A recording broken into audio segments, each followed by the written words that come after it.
पिछले वीडियो में हम लोग एक चीज मिस कर दिए थे कि हम लोग पोटेंशियल डिफरेंस को एक और तरीके से डिफाइन कर सकते हैं।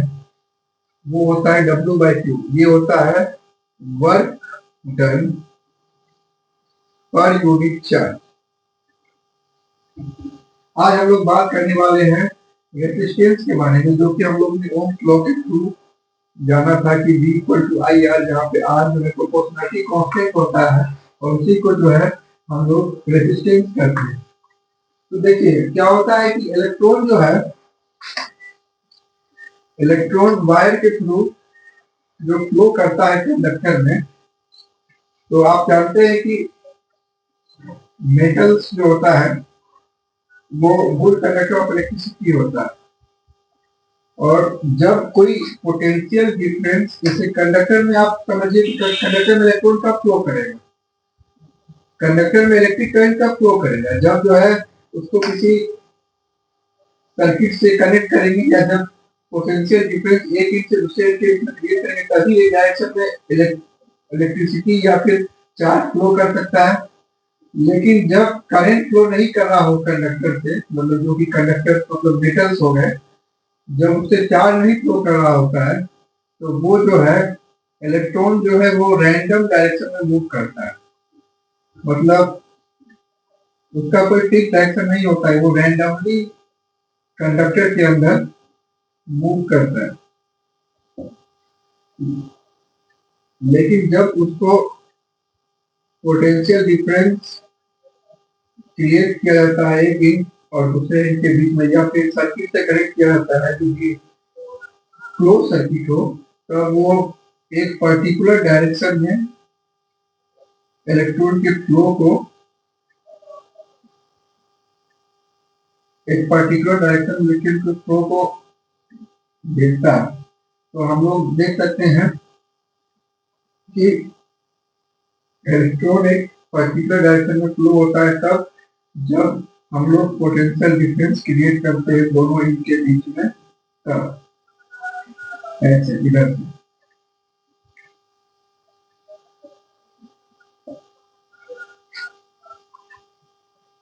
तो इलेक्ट्रॉन एक पर्टिकुलर डायरेक्शन में फ्लो करता है। अब यहाँ पे आप कंफ्यूज मत हो जाइएगा, जो मैंने डायरेक्शन बनाया उल्टा बनाया, क्योंकि मैंने बता चुका हूँ कि इलेक्ट्रॉन अपोजिट डायरेक्शन में फ्लो करता है इलेक्ट्रिक करंट से, क्योंकि इलेक्ट्रिक करंट का डायरेक्शन तो कन्वेंशनल डायरेक्शन होता है, वो पहले वीडियो में देखेंगे, लिंक डिस्क्रिप्शन में है। तो जब इलेक्ट्रॉन फ्लो करता है तो पोटेंशियल डिफरेंस क्रिएट होने में फ्लो करता है, और पोटेंशियल डिफरेंस जब क्रिएट होता है और इलेक्ट्रॉन फ्लो करता है, तो due to some amount of friction और due to some amount of movement of electron और charges from one inch to another inch, एक हीट जनरेट होता है वायर में। वो हीट जनरेट होता है वायर में, और उस हीट जनरेट के कारण जो है, कारण ये होता है कि वायर में सर्टेन अमाउंट ऑफ टेंडेंसी होती है किसी भी कंडक्टर की, सर्टेन अमाउंट ऑफ टेंडेंसी होती है किसी भी चीज की, जिससे किसी भी वैसे मटेरियल जिसके थ्रू करंट को फ्लो करवाना आप चाहते हैं, उसकी टेंडेंसी सर्टेन अमाउंट ऑफ होती है कि उस करंट को वो रेसिस्ट करे अपने थ्रू फ्लो करने। जिस तरह फ्रिक्शन में पढ़े हैं कि किसी भी मटेरियल के ऊपर अगर कोई मोशन हो रहा है, तो वो उस मोशन को रेसिस्ट करने की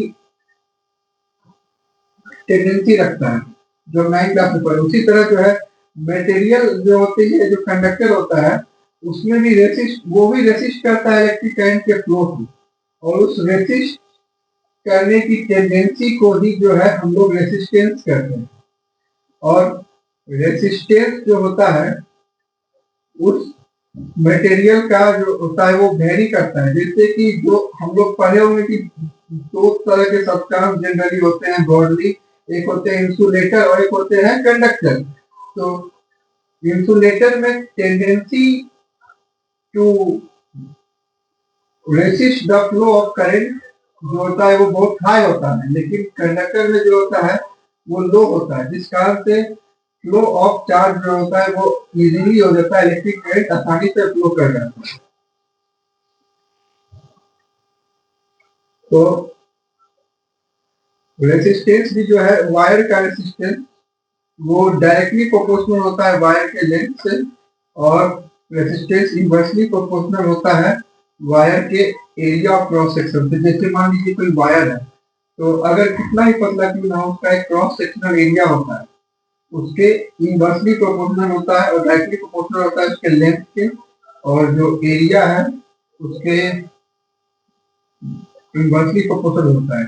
तो ये इक्वेशन 1 मान लीजिए, ये इक्वेशन 2 मान लीजिए। तो R इक्वल टू आप बोल सकते हैं rho into L by A, जहाँ रो जो है फिर से आपको जैसे V equal to I R में R प्रोपोर्शनलिटी कांस्टेंट था, इस तरह रो जो है वो यहाँ पर प्रोपोर्शनलिटी कांस्टेंट है और इसको रेसिस्टिविटी भी कहा जाता है।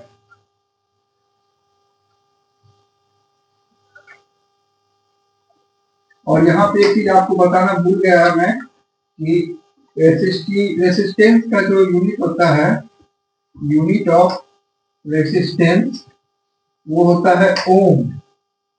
इसको इस सिंबल से डिनोट करते हैं।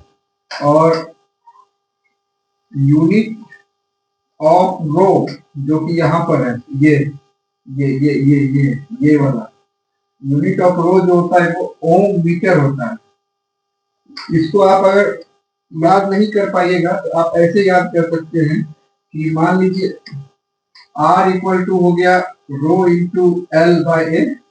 तो R, रो को कैसे हम लोग डिफाइन करेंगे, रो कैसे निकालेंगे, R into A by L. तो R का आप जानते हैं कि ओम होता है, ए का होगा एरिया है तो यह मीटर स्क्वायर होगा, और नीचे लेंथ है तो इसका मीटर होगा, 13 कुछ मीटर ही होगा ना, तो ये कट जाएगा तो ये हो गया ओम मीटर। अब हम लोग पढ़ेंगे कॉम्बिनेशन ऑफ रेसिस्टर्स।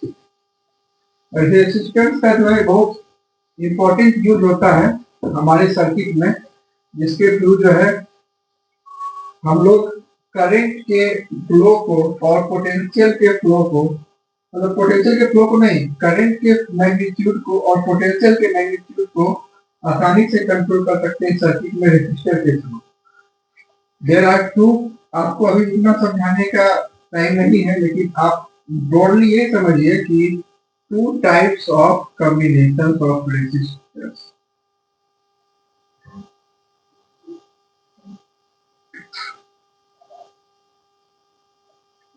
एक होता है सीरीज कॉम्बिनेशन